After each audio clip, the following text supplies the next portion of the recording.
What's up, everybody?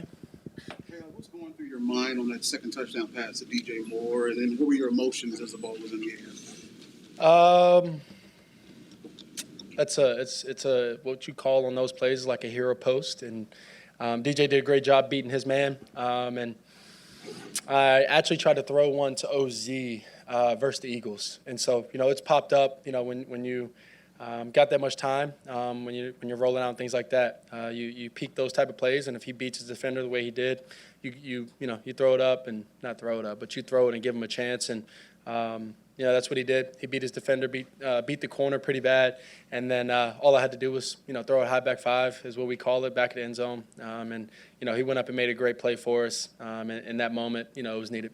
All week, everybody talked about getting off to a fast start. You were able to do it. How important was it to get off to that 14-0?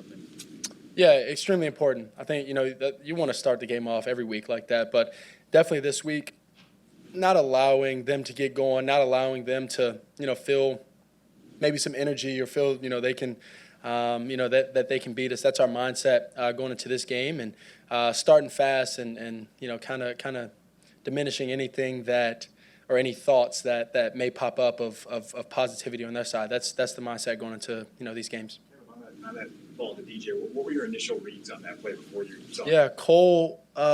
Number one was Cole, and then he got taken down by the DN, which is typically the guy that makes me get the ball out. And so with all that space, I end up peeking.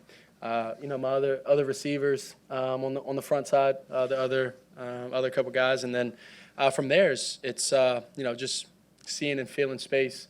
Seeing nobody was in the end zone back there with DJ, and just give him a good ball. So how do you describe the significance of that sequence being there? Yeah. You go.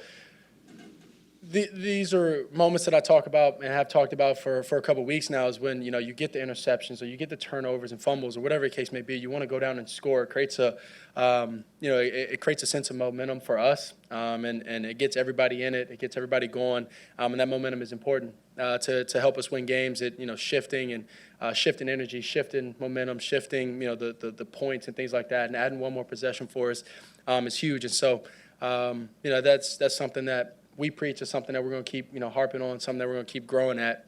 Is when defense creates these turnovers, we got to go score. DJ, is that in any way an ill-advised throw from your point of view? You can... Nah, I can make any throw. How did you feel about your overall throwing accuracy today, and specifically leading your receivers into empty space? Don't know. I got to go back and watch the film. There's probably times where I could have done a better job. Maybe the Luther. I can't remember if it was before half or not, but threw it right past the backer, and maybe I could have brought it up a little bit more so Luther can maybe catch it a little bit cleaner. It was the one he dropped going to the right. Maybe that was a little low, but a couple passes I feel like I did well. A couple passes I probably could have did better, and we're going to keep finding ways to get better and up in our chance to win the game by finding completions, delivering good balls, runner footballs to the guys, and allowing them to keep making these damn big plays for us. What happened just before half when you got hit in the leg? His shin hit me right in kind of middle of my leg when I was going down, and like a bruise or contusion on it. That was really it. Caleb, just how difficult was it playing out there in those conditions? We practice outside in this weather with no heaters, no benches, no anything, and so it's football weather. It's game day. You got a lot of adrenaline.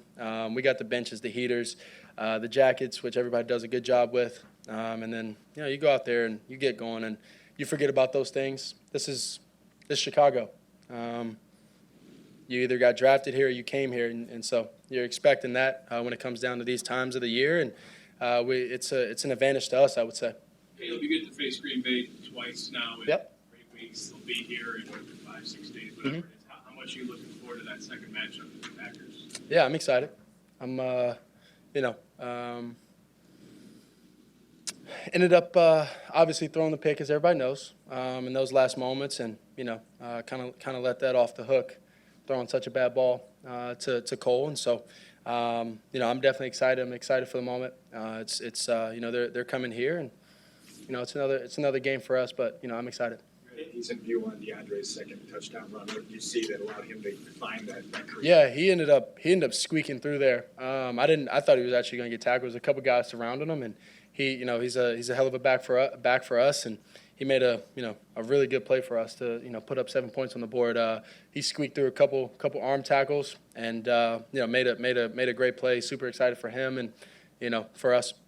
Caleb, you talk about not letting Cleveland get in the game, right? Mhm. What's it like to be on a team and leading a team that you can do that you guys can accomplish that and kind of just take over and dominate? Yeah, that's what we speak. That's what we preach. Offense, defense, special teams. The killer instinct and starting fast and all these different things. And we've had some ups and downs, but I think we did a solid job with that this week of kind of not letting the team get into it, the other team get into it from all three phases. I think we need to keep that going. I think that we will, and I'm excited for that to be able to help lead these guys in these moments. We heard from. No, you go for it. We heard from Ben talk about the importance of this game and understanding that what's at stake. Did you feel that during the course of this week, the preparation, that the focus that was there to? Yeah, I think we've done a good job overall this year. The focus, the preparation, coaches have done a hell of a job, putting us in the right spots, and then us going out there and believing in the coaches and executing the plays. I think we've done a good job with that so far this year, and we got to keep doing that and keep finding ways to get better overall, just as a team. And we left a lot out there, even though 31 points is, whatever the case may be. There was a lot left out there, at least on the offensive side of the ball. You guys have Packers, 49ers, Lions with your playoff hopes on the line. Yep. How much do you like that? Love it. Competition perspective, and also how ready do you feel like this team is for something like that? Yeah, I think we're ready. I think we've played teams that have a bunch of wins. We play teams that don't. We've played close games. We played games where we've beaten teams by a lot. We've played, teams where we had to win with special teams, offense, defense, whatever case, running ball, whatever case. And so I feel that we're ready for just about anything, hot weather, cold weather, whatever the case may be.